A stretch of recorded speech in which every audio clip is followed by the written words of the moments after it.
Hello दोस्तों, angular में तो हमें बहुत सारे वैलिडेशंस इनबिल्ड मिलते हैं, लेकिन क्या हो अगर हमें ऐसा सिनेरियो मिले कि हमें पैन कार्ड वैलिडेट करना हो। आप सबको तो पता ही होगा कि पैन कार्ड 10 डिजिट का होता है, जिसमें से कि 5th डिजिट आपके लास्ट नेम का फर्स्ट कैरेक्टर होता है।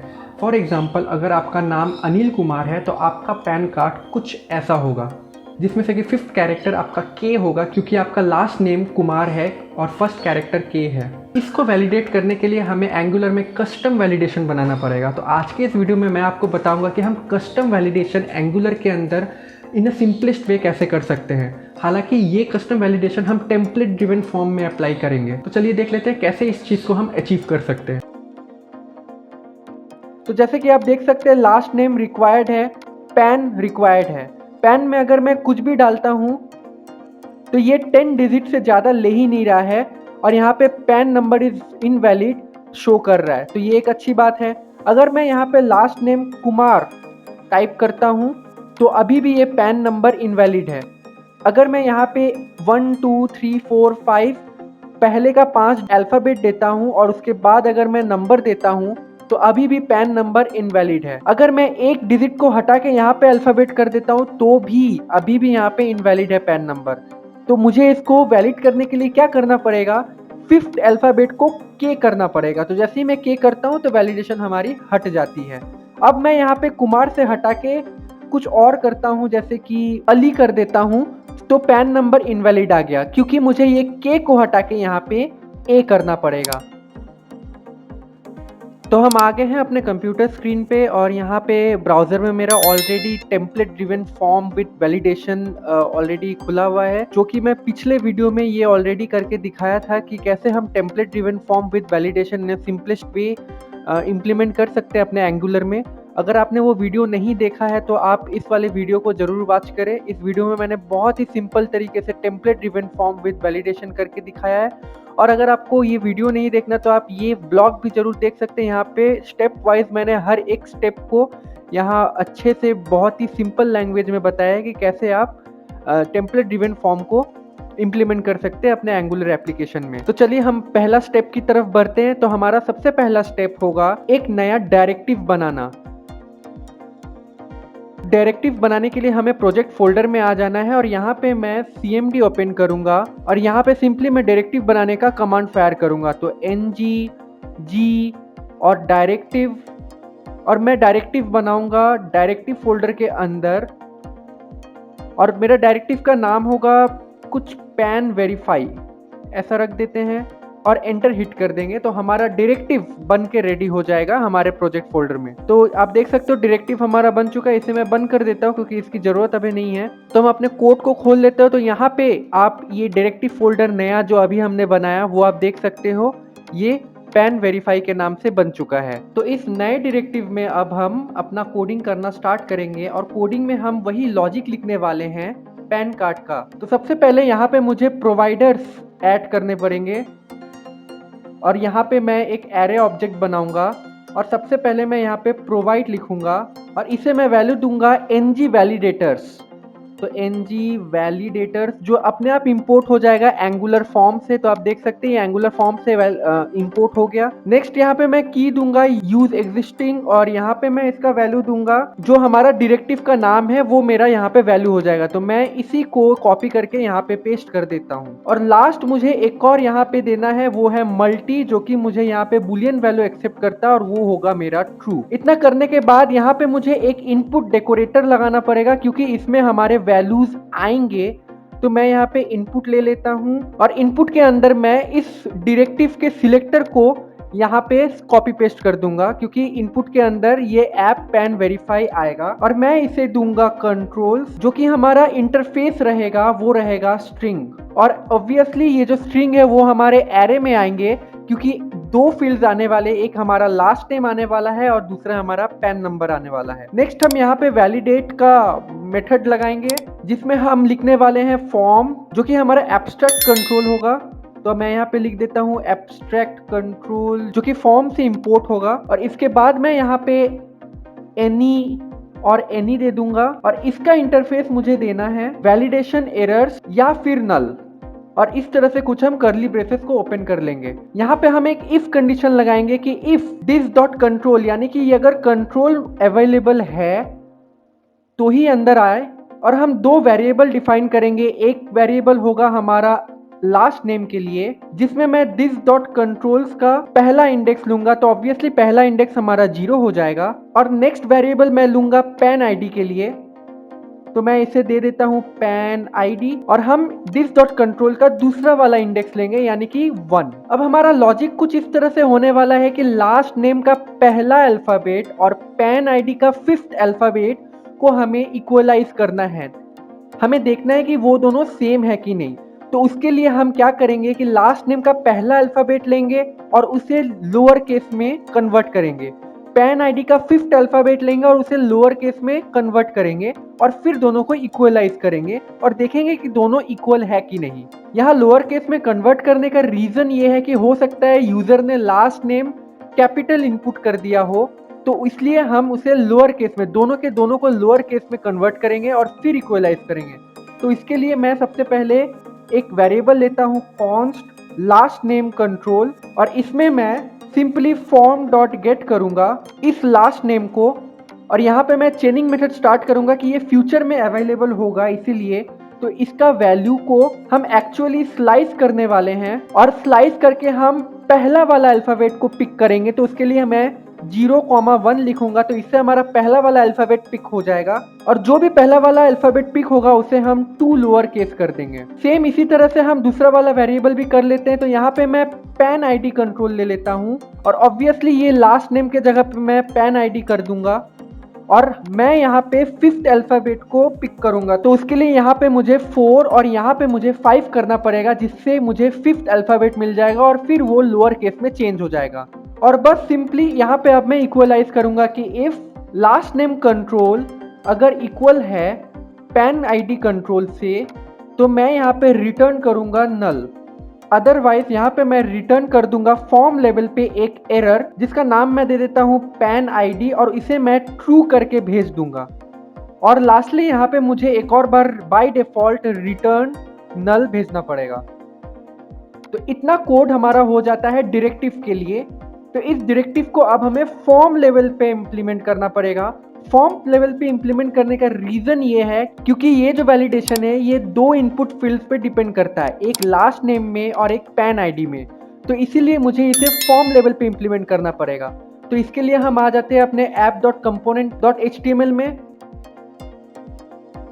तो app.component.html में फॉर्म लेवल पे मुझे इस डायरेक्टिव को अप्लाई करना है। तो इसके लिए मैं यहाँ पे स्क्वायर ब्रैकेट के अंदर इस सिलेक्टर को सिलेक्ट करके यहाँ पे डाल देना है और यहाँ पे मुझे भेजना है कि मैं कौन कौन सा फील्ड को भेजना चाहता हूँ इस डायरेक्टिव के अंदर। तो मैं सिंपली एरे ओपन करूंगा और मैं फील्ड के नाम भेज दूंगा। तो पहला फील्ड मेरा एल नेम जाएगा और दूसरा फील्ड मेरा पैन जाएगा। इतना हो जाने के बाद हम पैन फील्ड में सिंपल वैलिडेशंस को लगा देते हैं, क्योंकि हमने पिछले वाले वीडियो में पैन में किसी भी तरह का कोई भी वैलिडेशंस हमने नहीं लगाया था।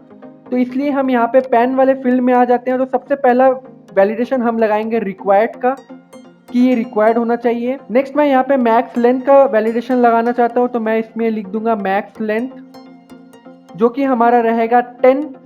और साथ ही साथ मैं यहाँ पे एक पैटर्न भी लगाऊंगा और पैटर्न में मेरा रहेगा एक रेजेक्स। तो मैं यहाँ पे सिंपली लिख देता हूँ पैन रेजेक्स, और इस रेजेक्स को हमें टीएस फाइल में डिफाइन करना पड़ेगा। तो इसके लिए मैं टीएस फाइल में चला जाता हूँ और ईमेल रेजेक्स के नीचे मैं पैन रेजेक्स को डिफाइन कर देता हूँ ना। रेजेक्स जो है वो सबसे ज़्यादा कॉम्प्लिकेटेड चीज़ है जावास्क्रिप्ट में, लेकिन फिर भी हम इसको बनाएंगे। तो पैन का रेजेक्स कुछ ऐसा होना चाहिए कि पहले का 5 लेटर्स जो है वो अल्फ़ाबेट होना चाहिए, इंग्लिश का अल्फ़ाबेट। नेक्स्ट 4 जो है वो न्यूमेरिक डिजिट्स होना चाहिए और लास्ट वाला भी एक अल्फ़ाबेट होना चाहिए।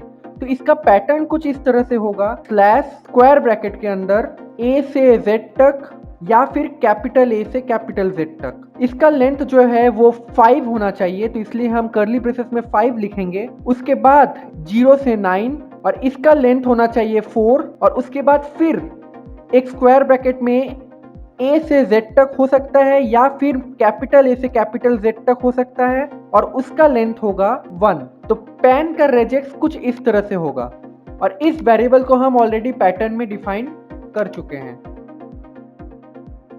अब सिंपली हमें यहाँ पे वैलिडेशन एरर को शो करना है, मीन्स यहाँ पे हमें वैलिडेशन मैसेज को डिस्प्ले करना है। तो उसके लिए हम यहाँ पे div ओपन करेंगे और यहाँ पे हम कंडीशन लगाएंगे ngIf का। अब इस ngIf में हम थोड़ा अलग कंडीशन लगाने वाले हैं। पहला कंडीशन हमारा ये रहेगा कि अगर पैन में कोई भी एरर्स रहे और साथ ही साथ पैन अगर टच्ड रहे या फिर फॉर्म लेवल पे पैन का कोई भी एरर वैलिडेशन रहे तो फॉर्म लेवल पे हमें रजिस्टर को सिलेक्ट करना है और यहाँ पे लिखना है रजिस्टर डॉट एरर्स, और इसमें अगर पैन आईडी बोल के कोई भी एरर रहे, क्योंकि आपको याद होगा हम पैन डायरेक्टिव से पैन आईडी को ट्रू करके भेज रहे थे, तो इसीलिए हम यहाँ पे पैन आईडी लिखेंगे कि अगर पैन आईडी रहे और साथ ही साथ ये एरर्स होगा और साथ ही साथ पैन अगर टच्ड रहे तो ही इस डिफ को एग्जीक्यूट करना है। तो सबसे पहला मैं स्मॉल टैग खोलूंगा यहाँ पे और इसे मैं क्लास दूंगा टेक्स्ट डेंजर का, ताकि हमारा जो एरर वैलिडेशन है वो रेड कलर में शो करे। और यहाँ पे मैं ngIf लगाऊंगा और यहाँ पे मैं चेनिंग करना स्टार्ट करूंगा सेम इसी तरह से, लेकिन थोड़ा अलग वे में। यहाँ पे चेनिंग होगा तो मैं चलिए इसी को कॉपी कर लेता हूँ और यहाँ पे पेस्ट कर देता हूँ और इसके जगह पे मैं पैन लिखूंगा और यहाँ पे मैं क्वेश्चन मार्क दे दूंगा ताकि ये चेनिंग हो जाए। और यहाँ पर भी मुझे क्वेश्चन मार्क और डॉट देना पड़ेगा क्योंकि अभी ये नल है, फ्यूचर में इसे वैल्यू जरूर मिलेगी। और अगर पैन में एरर्स रहे रिक्वायर्ड कहा तो मुझे यहाँ पे शो करना है message pan number is required. और नेक्स्ट स्मॉल टैग मैं कॉपी पेस्ट करूंगा और यहाँ पे मैं चाहता हूँ कि अगर पैन में मैक्स लेंथ का वैलिडेशन रहे या फिर पैन में पैटर्न का वैलिडेशन रहे, तो मैं इसी को कॉपी कर लेता हूँ और यहाँ पे पेस्ट कर देता हूँ और यहाँ पे पैटर्न कर देता हूँ। या फिर फॉर्म लेवल पे पैन आईडी अगर ट्रू रहे, यानी कि जो हम डायरेक्टिव से यहाँ से ट्रू करके भेज रहे थे वो अगर रहे, तो मैं सिंपली इसको कॉपी कर लेता हूँ और यहाँ पे पेस्ट कर देता हूँ। तो अगर ये ऐसा रहे तो मुझे इन तीनों के लिए एक ही मैसेज शो करना है कि पैन नंबर इज इनवैलिड। यहाँ पे मैं P को कैपिटल कर लेता हूँ। यहाँ पे एक और चीज़ हमें करना है कि हमें यहाँ पे ng क्लास लगानी पड़ेगी कि जब भी ये एरर हो तो हमें रेड कलर का बॉर्डर शो करे।